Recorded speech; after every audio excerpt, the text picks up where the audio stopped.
Olá pessoal, hoje temos connosco o Fábio Nobre, um dos clientes mais habituais aqui dos meus amigos, que geralmente, se bem que os meus amigos não geralmente, mas exclusivamente, vêm falar de livros ou autores, literatura no geral. E hoje ele vai-nos falar de um autor ou de um estilo de escrita que a malta que gosta muito de ler geralmente tem tendência a criticar, e o Fábio vai levantar algumas questões nesse sentido. Olá Fábio. Olá, tudo bem? Boa tarde. Olá, então está tudo? Está tudo bem. Obrigado por me receberes mais uma vez. Pela 20ª, milésima vez. Mas pronto, Opa, a cena, calhar... eu não tenho muitos amigos, portanto. Esse é um problema. O outro problema é que um dia há de se acabar os assuntos, embora não por falta de assuntos literários, mas por falta da minha capacidade para falar Bem, sobre eu eles. atrás de ti estou a ver para aí 300 assuntos, portanto teremos assuntos. Sim, é verdade. Para quem está a ouvir o Fábio, tem ali uma bibliotecazinha ajeitada. Sim, tenho 350 livros, talvez, não sei. 90 dos quais já lidos, 95%. 90%, mais de 90%, 95%. Eu, por acaso, tenho vários livros que nunca li. A minha percentagem de livros lidos aqui em casa é baixa. Uma vez estava a ver um episódio dos Simpsons em que a Marge está enamorada por outra pessoa que não é um Homer, e eles estão em casa, o gajo é um intelectual, e o gajo tem uma data de livros, e ela diz, uau, lestes todos? E ele, serias honesto se não tivesse lido? E eu pensei, fogo, porque eu tenho tantos livros e tenho tantos que não li. Será que isto é um esforço inconsciente de eu mostrar às pessoas que sou uma pessoa letrada? Opa, não, depende de como é que os tiveste, porque imagina, eu tenho os meus porque eu os comprei. Logo à partida, se os comprei, quer dizer que os queria ler. Tu podes ter tido por herança, ou porque já estava na casa, ou porque eram do teu pai ou do teu avô, percebes? E nesse caso é um bocado diferente, percebes? Não, mas eu por acaso comprei-os todos. Pronto, okay. Mas, assim, olha, eu tenho muito de viagem. Eu acho que devo ser das pessoas que têm mais livros de viagens de autores portugueses em Portugal. Porque como eu escrevo livros de viagem, também sinto uma espécie de obrigação a comprar e depois a ler livros de viagem de outros autores portugueses. E depois eu também vivi na Inglaterra e os livros lá custavam 1 cêntimo muitas vezes, porque eram livros usados. Então, por exemplo, tenho ali um que é How We Die, e alguém me fala, sei lá, alguém me falava, nunca li o livro que está ao lado, que é o Quiet. Alguém me falava de um livro, eu ia ver, ok, parece fixe, manda vir. E acabava por pagar para aí 2 libras, que era o que custava ele chegar a casa. O próprio livro custava, muitas vezes custava 1 cêntimo, literalmente. E então foi assim que eu fui acumulando, mas agora estou um bocado mais a abrandar. Mas pronto, foste tu que falaste, aliás, geralmente são os convidados dos meus amigos que dizem de que é que querem falar. E tu, talvez para surpresa minha, disseste que ias falar não necessariamente especificamente sobre os R.G. Stanton em si, mas sobre o seu estilo e sobre eventuais preconceitos que possa haver ou não. Sim, exato. Ao seu estilo de escrita, né? Olha, primeiramente, eu tenho que dizer que partilho de alguns dos preconceitos existentes. Não, se calhar não em relação a estes 2 autores, que eram os que eu, pelo menos o estilo de escrita deles, que são parecidos. Aliás, costuma-se dizer que o José Rodrigues Santos é o Dan Brown português, não é? Portanto, por ter um estilo muito, muito similar, ou pelo menos parecer usar as mesmas fórmulas para a construção dos seus livros. E é engraçado, porque muito do que vamos falar hoje, ou do que eu tenho aqui para dizer, pode ser aplicado, por exemplo, em outros estilos de escrita que eu realmente não me cativam nada, e eu acho que há algumas diferenças entre eles, mas que também têm muito sucesso ao nível de vendas, por exemplo, como aqui em Portugal, a Margarida Rebelo Pinto, ou o Tiago Rebelo, ou o Raul Minhalma, que são um bocadinho exemplo também disto de que vamos falar aqui. Portanto, isto no fundo vai ser uma discussão em que vamos tentar estar a apanhar a nossa cauda e pronto, porque tentar definir o que é literatura, não é? Acaba por ser sempre quase um exercício intelectual, não é? Mas que nunca é um assunto fechado, porque simplesmente não pode ser um assunto fechado. Só dar uma nota que tu poderás ser preconceituoso em relação ao Raul Minhalma, porque nunca leste, mas a partir do momento em que falas de livros como os José Rodrigues Santos, por exemplo, dos que leste, já deixa de ser preconceituoso, não é? Podes estar a criticar o preconceito dos outros, mas a partir do momento em que tu leste, já deixas de ser. Exato. Sim, olha, não li o Minhalma, nunca li, mas li a Margarida Rebelo Pinto, li um. Nem eu que seja para isso. 8. Ok, então tu gostas, pronto, tu gostas, ou gostas de fazer exercícios masoquistas, ou gostas dela, portanto, uma das duas. Eu gostei dela, e na altura em que eu estava a ler, Pá, lembro-me de achar que ela não escrevia mal, e hoje em dia não posso dizer se escreve ou não, na medida em que já não leio há muito tempo. Os livros que eu li, esses 8 livros, foi 7 ou 8, 6 no mínimo, 8 no máximo, vamos dizer assim, foram quando eu tinha ali à volta dos 15, 16 anos. E o Sei Lá, acho que é o único livro na minha vida que eu li de uma vez. O único livro que eu li de uma vez que tenha algum tamanho. Na altura achava que ela escrevia bem, achava que ela tinha uma maneira de escrever as coisas que me interessava, tocava ali, havia ali uma certa sexualidade, para mim também não é que estivesse necessariamente a descobrir, mas aos 15, 16 anos ainda me tinha descoberto tudo. Eu lembro de ler ela tem um livro que é O Artista de Circo, em que é um conjunto de contos, e acho que é uma narradora, é uma narradora, e ela está a falar com outras palavras, ter feito um broche a alguém e dele se vir para a cara dela, e ela diz isto de uma maneira melhor, mas eu lembro para mim aquilo não é que me tenha entusiasmado sexualmente, apesar de não seria estranho se o fizesse, mas mais que isso ser tipo, fogo, nunca li nada disto, então para mim era uma maneira acessível, se calhar, de ler sobre temas que não costumava ler, nomeadamente sexuais, apesar de a escrita dela não ser erótica, mas geralmente é sobre aquela gaja qualquer de Lisboa que depois, quando tem sexo, ela descreve o sexo, e eu curtia isso.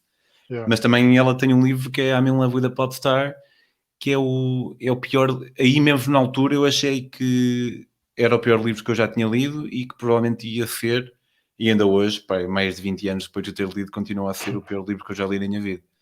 O que não deixa de ser um mérito, não é? Não é fácil, se calhar, ter escrito o pior livro que já leste na vida. Não é? Mas eu também tinha um certo fetiche com a própria autora em si.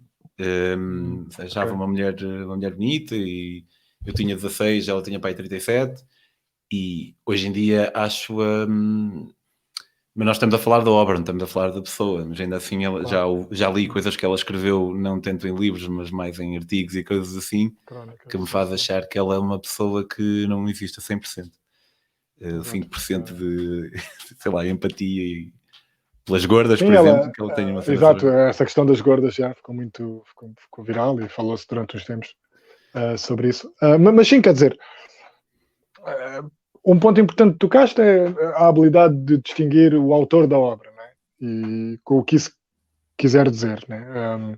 Mesmo ao longo da crítica literária, da história da crítica literária, os primeiros traços para perceber uma obra eram um autor, portanto, a autobiografia do autor era o passo principal para tentar perceber a obra. Tu depois tiveste muitas correntes. Não percebi. Sim, nessa primeira corrente, agora não sei bem qual, não sei se é mesmo autobiografismo, não me lembro qual é o nome dessa corrente. Procurava-se no autor, portanto, nos dados biográficos do autor, a causalidade da obra e a intenção da obra. Depois, realmente, as coisas foram evoluindo, e tu tens o estruturalismo russo e tens outras ideologias que vão surgindo. Ideologias não é a palavra certa, mas enfim, paradigmas, em que, por exemplo, tentava-se ver quantas vezes uma palavra se repetia num texto, e assim tentando perceber qual era o maior número, o tipo de palavras ou de classes de palavras que o autor utilizava mais. Também aí podia ser um ponto para tentar ir buscar a intenção da obra e, de alguma forma, gerir isso com o próprio autor, portanto, com a própria biografia do autor. E depois evoluiu-se a um ponto onde o Roland Barthes é muito conhecido por declarar a morte do autor. Da perspectiva que a história do autor não importa, portanto, a intenção do autor não importa para a intencionalidade da obra, que a obra fala por si.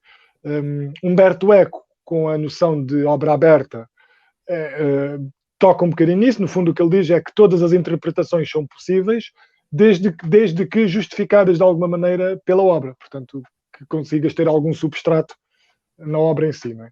Mas isto no fundo é tudo uma brincadeira, que sabes que há um autor que diz que os autores gostam tanto dos críticos como os postes de luz gostam dos cães. E eu gosto muito dessa Os autores gostam dos críticos, se os críticos gostarem deles, não é? É um bocado também. Sim, mas é como se o autor estivesse sempre um bocadinho à frente, percebes? É como se o autor fosse, imagina, o autor é o leão e os críticos são aqueles passarinhos que vão catando os piolhos dos leões, estás a ver? Aqueles animaizinhos que, ou nos tubarões, quando os tubarões abrem a boca e há lá os peixinhos que vão se alimentando da porcaria que os tubarões têm nos dentes e assim. Porquê? Porque sem o eu acho que é possível. É uma simbiose, mas eu acho que é possível perceber que um autor poderia existir sem críticos literários, ao passo que um crítico literário sem a literatura em si, portanto, sem a criação literária, em princípio, teria que arranjar outra profissão. Isto para dizer o quê? Porque a questão aqui é quando nós percebemos uma obra ou quando queremos tirar algo de uma obra ou quando sentimos que tiramos no término de uma leitura,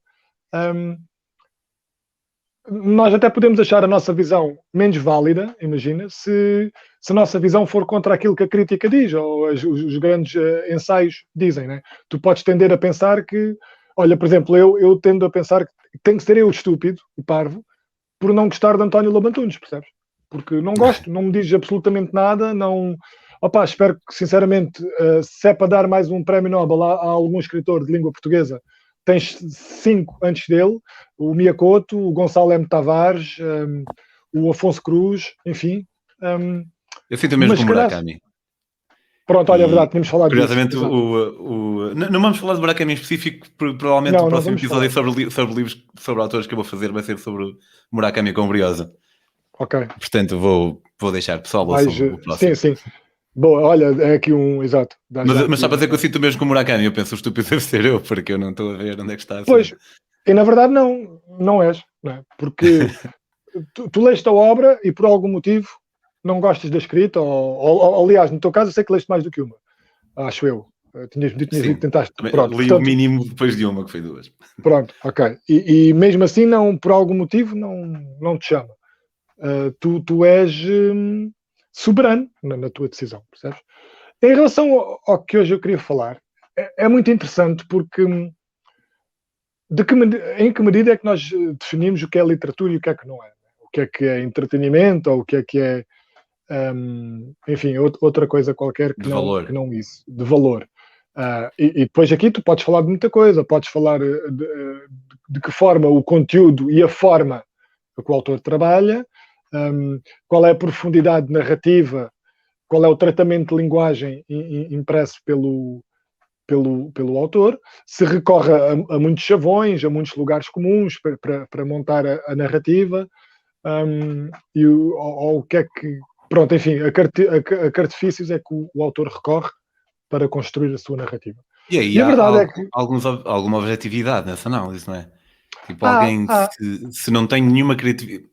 Se não tem nenhuma criatividade na maneira como descreve algo, usando apenas chavões, vamos dizer que uma pessoa que usa 100% de chavões... Pá, chavões somos todos vítimas deles, se não tivermos a prestar atenção. Mas se uma pessoa só recorre a uma maneira de escrever algo que outra pessoa inventou, em vez de ele próprio inventar algo, aí acho que é o objetivo que essa pessoa, pelo menos, aí fica a perder. O livro pode ser excelente da mesma, mas aí fica a perder. E se calhar, como esse campo, haverá outros também. Não é? Imagina que só usa chavões, não é criativo. Sim, apela a uma espécie de populismo artístico. Eu acho que nos extremos nós conseguimos definir algumas coisas que nos dão algum ponto de partida, percebes? Que nos dão algum ponto de partida. Mas depois tu começas a entrar numa área cinzenta em que já não é assim tão fácil. Até porque, imagina, o que é a literatura hoje? Um dos grandes fatores para ser considerados literatura é, de certa forma, a resistência no tempo, não é? Algo que, pela sua qualidade, se cristalize de certa forma, ou não se cristalize, mas que se consiga adaptar a diferentes tempos, não é? Portanto, por isso é que ainda temos autores e obras que estão cá, alguns já há séculos. Mas isso só se sabe no futuro, não é? Não é em relação ao que é escrito hoje. E além disso, imagina, pode ter havido uma obra qualquer do século XVI que não ficou famosa no século XVI, mas tivesse ficado, hoje em dia ainda permanecia. Portanto, continua a ser... Eu percebo o que estás a dizer, mas aquilo que se torna famoso em determinada altura continua a ser alvo de alguma subjetividade. Porque tu, para seres intemporal, tens que ser famoso no teu tempo. A menos, Não, pronto, não, às não. vezes vai-se descobrir Não. qualquer coisa lá atrás e tal. Aliás, Mas, tu tens muitos autores que não eram famosos no seu tempo. E foi só depois da sua morte, e até certo. alguns passado algum tempo, que Mas se não achas que há tornaram muitos que se tivessem... Se uma editora tivesse pegado no Manel, em vez de ter pegado no Joaquim... olha que não, olha, no caso português, por exemplo, tu tinhas no século XV, XVI, XVII, 15 não sei, mas 16, 17, 18, os escritores das novelas, né? Das novelas de cordel e tal. E eu sei que havia muitos nomes muito conhecidos na altura, portanto, que eram lidos pela alta burguesia, pela nobreza, enfim, e que faziam sucesso. E eu não conheço nenhum nome, estás a ver? E não sei se haverá... Mas é que eu estou a dizer, se calhar haveria qualquer escritor dessa literatura de cordel foi escolhido em detrimento de outra pessoa que fora essa pessoa escolhida para fazer seja o que for, essa pessoa hoje em dia poderia ter um nome em vez de ser só uma pessoa. Portanto, Sim. para perdurar no tempo é preciso ter uma oportunidade no tempo dele. Tu estás a dizer que isso é um sine qua non, e eu não sei se é, não sei se tem que ser assim, não sei se tem que ter uma oportunidade, tem que ter escritos, né? Tem que deixar alguma coisa escrita. E mesmo assim não tem, porque o Sócrates nunca deixou nada escrito. Né? O que se conhece dos escritos do Sócrates é através do Platão e de mais um ou dois filósofos da Grécia Aristóteles, Antiga. talvez. Não era Aristóteles. Porque Aristóteles foi discípulo do Platão, o Platão foi discípulo do Sócrates. Portanto, era o Platão e era mais um. Pronto, enfim. Ou seja, nem é bem isso. E depois há outra coisa que tu estavas a falar, que é quem escolhe, né? Mas quem é que escolhe, né? Quem é que define o que é literatura e não é? São os críticos literários? Não estou a ver. Eu, pelo menos pessoalmente, não lhes outorgo essa autoridade. E, portanto, eu de José Rodrigues Santos já li para aí 6 ou 7 livros, pelo menos li 3 que ele considera como fazendo parte de uma trilogia, que é A Chave de Salomão, A Fórmula de Deus e a mão... é um que ele fala de vida alienígena, de vida extraterrestre, que saiu há 2 anos, que agora não me lembro. Sinal de vida? Sinal de vida, exatamente. Ele considera isso uma trilogia. Porque pelas temáticas que aborda, não pela intrincância entre as histórias, mas até porque, vamos lá ver, eu vi numa entrevista ele dizer que escreve o que gostava de ter lido quando era mais novo. Ainda hoje pensei nisso. Mas é uma razão e é uma razão mais que válida. Se tu sentes que não existe aquilo que tu gostavas de ter lido, tu vais escrever isso.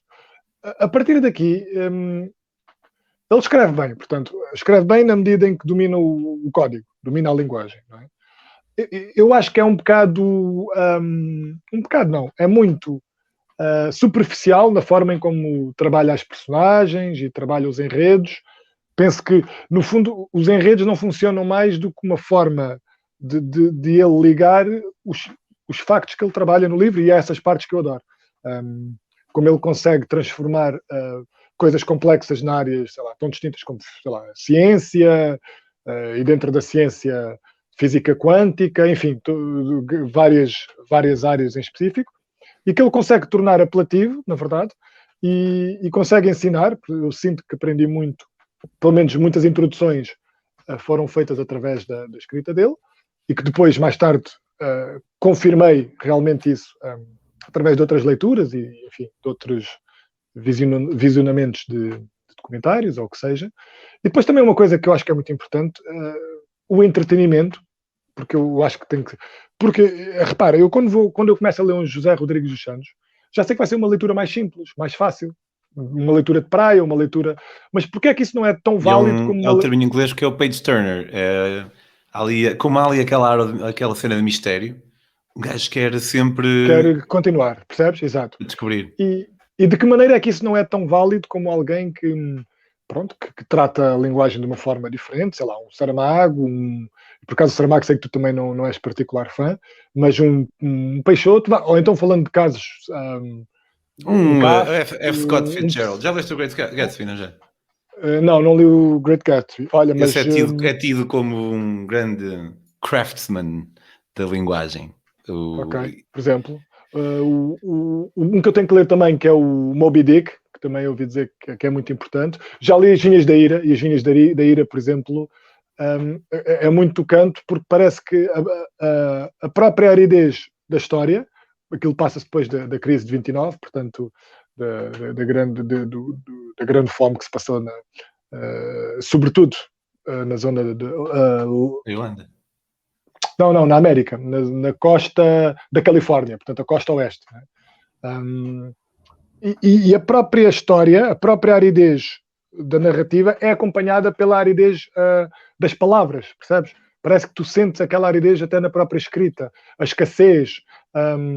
E enfim, eu acho que é um livro que eu adorei e que eu tenho que revisitar, e é um autor que eu gosto muito. Mas pronto, mas quer dizer, então nós definimos aqui os parâmetros que definem o que é boa literatura da má. Eu acho que até certo ponto conseguimos todos concordar que há alguns. Mas depois tu entras em zonas cinzentas que... Mas depende um bocado também do objetivo, não é?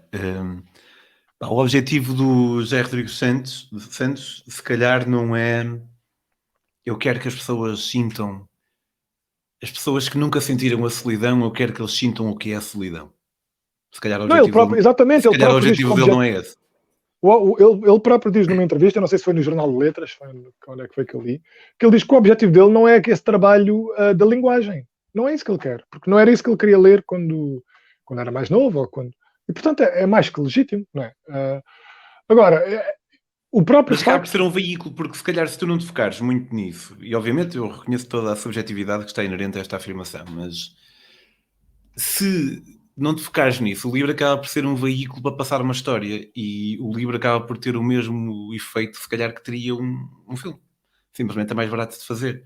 Pá, eu estou a escrever o meu romance, como tu sabes, e é uma cena agora que me ocupa a mente todos os dias. Não sei se comentei contigo, mas achei uma cena tão engraçada que estava a ver uma série com a Graciete e estava sempre a apontar, aquilo não é credível, aquilo não sei quanto, aquilo não sei quanto. E já não era nada novo nestes últimos tempos. E porquê que eu estou assim? E a última vez que eu tinha estado assim, sempre a apontar erros nas coisas que vi, era quando nós tivemos o nosso projeto para a Netflix. Então, como eu estou agora a escrever o meu romance, estou bem preocupado a ver o que é credível, o que é que funciona. Sim, olha, exato. E depois é outra questão do credível ou não, também é uma questão muito interessante, o que é verosímil e não é. Porque, na verdade, neste mundo, quer dizer, o que é que não é verosímil? Não é? É muito complicado, porque... mesmo coisas que não acontecem ou não costumam acontecer, se calhar não acontecem até terem acontecido, não é? E nós às vezes somos espantados por notícias incríveis, que se calhar não pensamos e costumamos dizer até como um bocado um clichê, se eu tivesse lido isto não acreditava, né? E continua a ocorrer, é verdade. Mas há verosimilhanças e verosimilhanças. Por exemplo, se o teu personagem ganha Totoloto, então a história é sobre ele ganhar a Totoloto. Mas, passado uma semana e meia, ele ganha o Euromilhões, ou a tua história é sobre sorte extrema, ou então não faz grande sentido. Porque é possível, claro que é possível, mas também é possível uma pessoa ganhar o Totoloto todas as semanas. É possível, está dentro do escopo das possibilidades. Mas, só voltando um bocadinho atrás, o que eu estava a dizer é que talvez dependa um bocado do objetivo. E a cena dos livros dele, por exemplo, ao passo que o meu romance, o que é que eu quero fazer com isto? Eu quero que as pessoas percebam, uma das coisas que eu quero é que as pessoas percebam que todas as pessoas que nós achamos que estão vazias e que são, como se diriam, os non-playable characters do jogo da nossa vida, em que nós somos o personagem principal, que elas também têm um universo lá dentro e também existem. E isso aí é diferente de dizer... Talvez seja diferente de dizer, e ele virou à esquerda e encontrou uma pedra. Porque eu tenho que me esforçar com os artifícios da minha arte, ou se eu a tiver, não é? Para fazer com que as pessoas cheguem lá. Ao passo que um livro de estilo José Rodrigues dos Santos, lá está, eu acho que o bom exemplo foi aquilo que eu dei. É um livro que podia ser um filme. Ao passo que há livros que também dão filmes. O Great Gatsby, falei dele há um bocado, também deu um filme, até não fiz. Mas eu não percebo isso, porque é um livro que podia ser um filme, como se um filme não pudesse chamar muito pelo espectador. Pode, tu tens filmes super exigentes do ponto de vista da tua intelectualidade e do que tens de estar atento para perceberes o enredo, e depois tens aqueles que são os tiroteios e tal, que facilmente tu percebes o que é que se está a passar e quantas camadas é que está ali, não é? Eu acho que também há ali um grau de... Ou seja, um filme, que tipo de filme? Porque nem todos os tipos de filmes são iguais, percebes? É só isso que eu te quero mostrar. Outra coisa é que, por exemplo, o José Rodrigues Santos, tipo, todos os anos lança um livro, não é? Portanto, há uma voracidade com que ele consegue produzir, e muitos dizem, costuma ser que tem muita ajuda de estagiários ou de assistentes, ou não sei, não faço ideia. Nunca li nada sobre isso, portanto não faço ideia. Mas o que é verdade é que eu também não sei se é o objetivo dele de ficar para a história, percebes? De ser lido daqui a 100 anos. E acho que isso era uma das coisas que falava nesse artigo que eu me lembro de ver no Jornal de Letras sobre a escrita de José Rodrigues dos Santos, que daqui a 100 anos ninguém vai estar a lê-la. Como é que sabemos? Né? Alguém estava a dizer isso. Daqui a 100 anos, eu não sei como é que alguém sabe isso. É a opinião dele, né?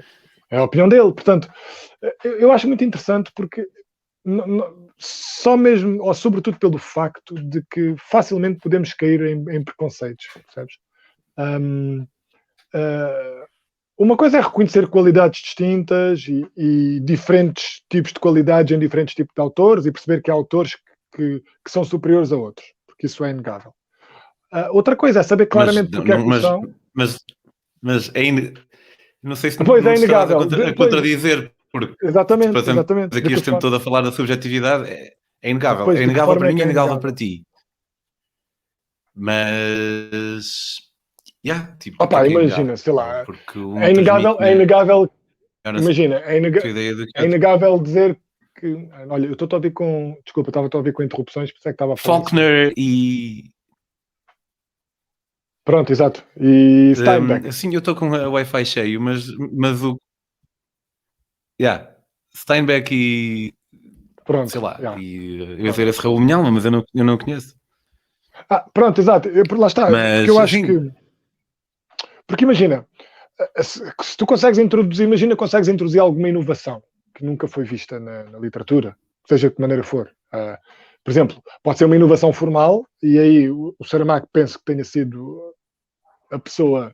o autor a fazer isso, a nível do uso das vírgulas, em vez de pontos final para terminar frases. Nem sei se pode chamar frases ou apenas orações paradas por vírgulas, mesmo a questão do diálogo, mas isso é um ponto formal, quer dizer, só que é um ponto formal que acaba por moldar o próprio conteúdo e a própria forma em como tu lês a obra. Portanto, há aqui uma tentativa de inovação. Mas também podemos dizer, e porque é que um autor tem que tentar estar sempre a inovar para ser melhor? Não, porque até pode ser uma porcaria a inovar.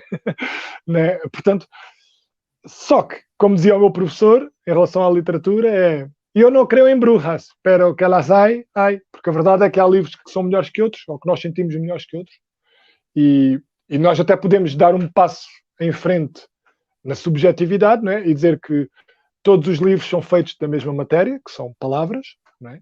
E, portanto, se todos os livros são feitos de palavras, porque é que há livros melhores que outros, ou porque é que um livro de receitas não é literatura? Não é? Portanto, olha, isso é uma boa comparação. E eu estava a pensar que nós estamos a falar em livros, mas podíamos estar a falar de outra arte qualquer. Eu estava a pensar qual é o objetivo da arte. Eu diria assim de repente que é fazer sentir, mas é uma resposta um pouco irrefletida. Mas não é amar, acho eu. Porque qual é o objetivo da arte? Fazer sentir, seja isso bom ou mau. Ou é retratar a realidade. Ou é levar a pessoa ou é fazer a pessoa sentir o que o autor estava a sentir. Ou é fazer a pessoa sentir seja o que for. Depende, não sei qual é exatamente o objetivo. Ou é entreter, simplesmente. Fazer com que as pessoas passem tempo sem apanharem seca. Será que é isso? Pode ser isso também. Não sei como é que nós poderíamos definir isso, mas... Qual é o objetivo da arte para ti? Eu acho que na arte, e tudo o que estavas a dizer, era em relação a uma terceira pessoa. Né? Eu acho que uma arte pode ser a necessidade de expressão. E onde é que apareceu a arte a primeira vez? O primeiro caçador-recoletor que fez um desenho na parede, não é? Que hoje é considerada arte... Pode ter havido um caçador-recoletor que disse uma espécie de frase bonita qualquer e ser artista. Mas aparentemente os primeiros desenhos eram os dos animais de caça, não é? Aqueles caçavam. E depois, portanto, os bisontes e assim. Penso que sejam os primeiros desenhos, as primeiras representações conhecidas, seja em relação a isso. Não é? Portanto, que necessidade é que há aqui de representação do real? Porque imagina, o que é que te leva a desenhar o animal que tu caçaste? Porque é o animal que costumas caçar. É o que representa o teu alimento, é o que representa tu e a tua família sobreviverem, é o que representa a luta que tens que ter, porque se não caçares o animal vais morrer à fome, e tu desenhares esse animal na parede, percebes? Qual é a necessidade que tu tens, o porquê de desenhares o animal na parede? Mas isso pode não ser... Isso pode não ser arte, e agora também levanta-se uma questão se a arte precisa de intenção, porque imagina, e eu sei que isto acontecia, não estou a dizer que foram todos feitos assim, mas eu sei que isto acontecia. Por exemplo, eu sei porque eu vi, acho que foi na Namíbia, passei lá para um sítio que tinha algumas pinturas rupestres, e nós estávamos com um guia e ele explicou-nos que aquilo era, o pessoal deixava aquelas, não sei se eram pinturas ou gravuras, e o pessoal deixava aquilo nas pedras para avisar os outros quando lá passavam, aqui há zebras, aqui há leões, aqui há um poço de água, e a intenção deles era de avisar, não era de fazer arte, mas alguém poderia olhar para aquilo e dizer que aquilo era arte. Portanto, a arte, há um bocado eu estava a perguntar qual era a intenção da arte, mas agora pergunto se a arte precisa de intenção, porque se a arte não precisar de intenção, então tudo é arte, de certa forma, porque a natureza pode ser arte. Um arco-íris pode ser arte, se a arte não precisar de intenção. Exato, e tu tens aqueles casos muito engraçados, e acho que há um ou outro que aconteceu mesmo, que é do género, estás no Museu de Arte Moderna e deixas cair uns óculos no chão, né? E nem reparas, e vais andando. E quando voltas, está toda a gente à volta dos óculos, e o que é que o autor quis dizer com isto, né? Portanto, aqui a arte também é contexto. Se calhar na altura em que realmente desenharam os animais para avisar aqui há zebra, aqui há o quê, tinha uma função muito prática. Passado 20 mil anos, estes macacos que somos nós olham para aquilo e vão procurar, percebes, achar aqui algum tipo de arte. Ou, por exemplo, olha, uma coisa mais simples, as cartas, né? Correspondências, que na altura é uma coisa, pronto, seja para partilhar um ponto de vista, uma preocupação, tem uma finalidade prática de comunicar com alguém, nem que seja para mostrar o teu interior, né? E hoje em dia, pronto, tens coletâneas de trocas de cartas, não é? Que é visto como um livro, como arte, portanto aqui, lá está, eu acho que a arte é uma consequência de estarmos vivos, porque à partida não há um morto que faça arte, não é? Portanto, primeiro existimos, primeiro temos que nos reconhecer enquanto um ser, que eu também não acho que ninguém faça arte se não se reconhecer enquanto um ente, enquanto indivíduo. Lá está, depois... aí depende, se a arte não precisar de intenção, então não tem que ter sido feita por nenhum ente. Pois. Não é? E por exemplo, imagina, tu às vezes, certeza que já disseste, pronto, tu muitas vezes... É uma obra de arte, isto parece uma obra de arte. Não, tu muitas vezes dizes coisas bonitas a saber que estás a dizer uma coisa bonita, mas já te aconteceu, como acontece a muita gente, dizer algo e depois a perceber-se que foi bonito e dizer, olha, aquilo foi arte, aquilo que eu fiz, porque foi bonito, porque é artístico. Portanto, não tendo intenção, ou tu não te aperceberes e ser a outra pessoa que realmente gostou muito e que te diz, e que tu depois, com um segundo olhar, acabas por realmente ou concordar ou achar que não é nada demais. Mas sabes que se a gente for escavando, acabamos em lado nenhum, porque nós usamos para comunicar um código, que é uma linguagem, e que em si própria não tem significado que não seja no contexto, né? Porque isto é tal coisa, tipo, tu dizes-me uma frase qualquer, o carro passou a estrada, e eu pergunto, ok, o que é um carro? E tu vais-me dizer que um carro é um veículo motorizado, de 4 rodas, enfim, eu pergunto, ok, até o que é um motor? E tu vais-me dizer que o motor é uma máquina que funciona através de combustão, e eu pergunto, ok, o que é uma máquina? E isto chega a um ponto em que tu voltas ao carro, percebes? Porque em si, uma palavra não significa nada. Isso significa no contexto e significa porque nós criamos uma representação da palavra. Né? Portanto, a palavra nasce através desta necessidade de representar o mundo. Né? E depois também talvez possa ter a ver com a originalidade, uma visão diferente. Né? Portanto, olha, no nosso caso, da arte escrita, né? Nós usamos, porque repara bem, nós usamos as mesmas palavras que qualquer pessoa usa. Não é? No dia a dia. E porquê é que uma pessoa a ir ao café, pedir um café e a falar 5 minutos com o barman, não está a fazer arte, e eu, usando as mesmas palavras de uma forma diferente, faço um poema e pode ser considerado arte, percebes? Ou até dependendo do contexto. Portanto, pode ser exatamente as mesmas palavras, pode ser ele chegou ao bar e pediu um café. Exatamente. Exatamente. Neste caso era a descrever o que ele estava a fazer, em vez de dizer o que ele estava a dizer, mas sim. Pá, não sei, acho que não vamos fechar aqui, não vamos sair daqui com uma definição de arte. Pois é isso, não vamos. Mas no fundo. Mas voltando aos Zé Rodrigues Santos. voltando ao José Rodrigues dos Santos, que é para ver se conseguimos dar aqui um fechar. No fundo, a distinção que me levou a querer fazer este episódio contigo sobre o tipo de escrita de José Rodrigues dos Santos e se é literatura ou não, portanto, se é arte ou não, porque a literatura é considerada arte escrita, não é? Onde cabe muitos géneros, desde a poesia até, enfim. Portanto, é arte ou não? Ou se é só entretenimento?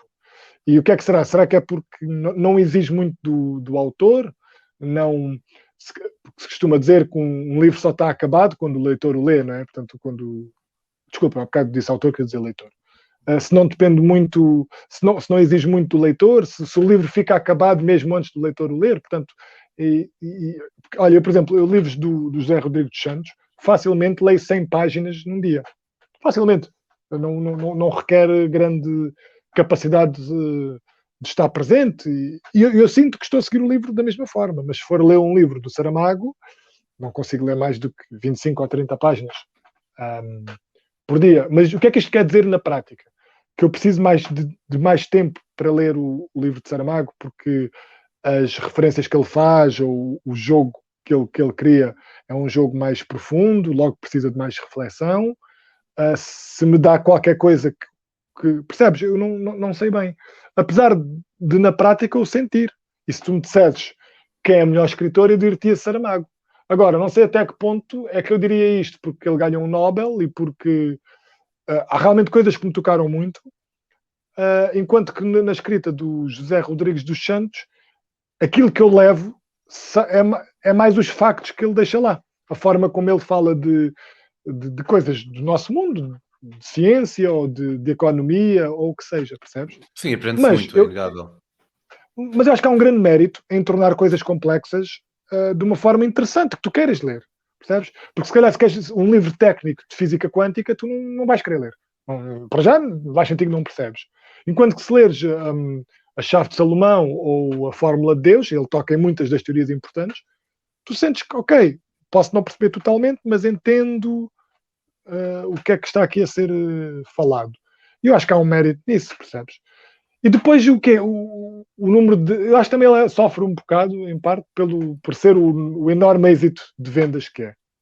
Porque tem uma boa máquina de marketing a funcionar. Coitado. Sofre um bocado com isso. Sofre neste aspecto, não é? Porque ainda há um bocado a ideia de que um grande escritor que escreva literatura a sério nunca vai ser muito vendido, nunca vai ser muito lido, vai ficar fechado naquele espaço hermenêutico do conhecimento, dos prémios literários, das universidades, das grandes cátedras, né? Embora eu tenho essa ideia. Esta é o que eu ia dizer agora. Esta noção de escritor é mais do século XX. Agora, no século XXI, tu tens muitos escritores presentes nas redes sociais. Lives no Instagram e merda assim. Exatamente. A interagir com a sua audiência. Interagir com o people. A interagir com o people. E o principal, acho eu, parece-me ser, depois de ti, claro, o José Luís Peixoto. Muito presente tanto no Instagram como no Facebook. E, portanto, é porque ele percebe isso. Ele percebe que hoje um livro, para o bem ou para o mal, vende-se depois do autor se vender, neste aspecto de mostrar a sua imagem, percebes? De se promover. E pronto, e no fundo é isto.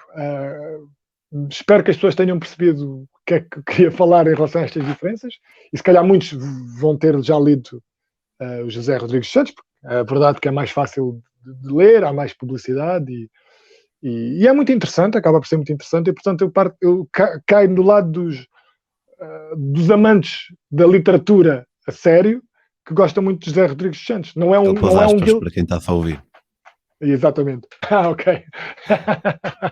Bom pormenor. E que não é um guilty pleasure. Percebes? Guilty pleasure, isso podíamos falar meia hora sobre isso, mas pronto, eu acho que não faz sentido haver um guilty pleasure, só faz sentido haver pleasures. Um guilty pleasure pode ser, gosto de matar pessoas, aí ok, pode ser um guilty pleasure, tirando isso acho que não faz sentido. Olha, Fábio, obrigado. O Fábio tem uma página no Instagram que é a página do Pessoa, e a sua página pessoal, mas aberta, é Fábio MC Nobre no Instagram. Os meus amigos, é isto, é eu estar a conversar com amigos meus sobre arte e história, as artes todas, acho eu, tirando escultura. Quais é que são as artes? Se o cinema é a sétima arte... Sim, mas depois aqui também entras nas artes performativas, não é? Portanto, o que é que uma arte performativa Pois, costuma então ser pronto, não são as artes Ah. todas. Eu falo sobre cinema, música, literatura e séries, que está ali na arte do cinema também, e história. E sigam, subscrevam o canal, façam essas coisas todas. Fábio, obrigado. Tchau, tchau. Obrigado, Pedro. Até à próxima. End broadcast.